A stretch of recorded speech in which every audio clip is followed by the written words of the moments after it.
By Mr. Theo Layne, the spokesperson for the Cape Town Fire and Rescue Services. Theo, a very good afternoon to you. Thank you so much for joining us here on PM News. Now, Theo, what is the current state of the blaze? Any more injuries reported at this stage? Theo, can you hear us? Hi, Leah, can you hear you now? Yes, Theo, please tell us what is the current state of the blaze? Any more injuries that have been reported at this stage, sir? Okay, there's been no more injuries reported. The fire is still traveling high up on the slopes of the mountain in the direction of Hout Bay, and now has gone across the mountain to Cape Forest side.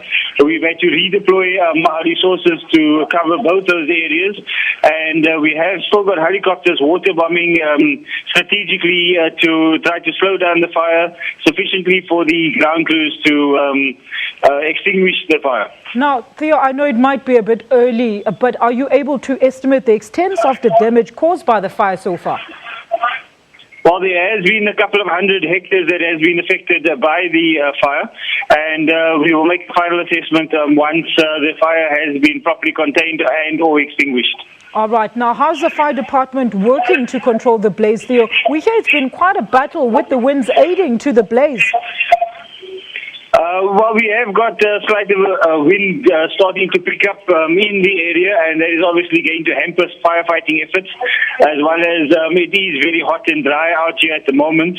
So it is very difficult to actually contain this fire. Look, Theo, it's not the first time that this is happening in the same area. Is there any plans or a strategy that the department is embarking on to try and deal with this in the future?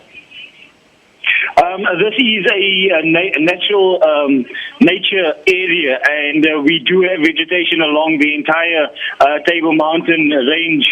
This is tried to be kept as natural as possible, and as long as you've got vegetation that dry out in the summer periods, in conjunction with dry, windy conditions, then the possibility of runaway vegetation fires occurring is always great. So it is not something that we can readily just put our finger on and stop.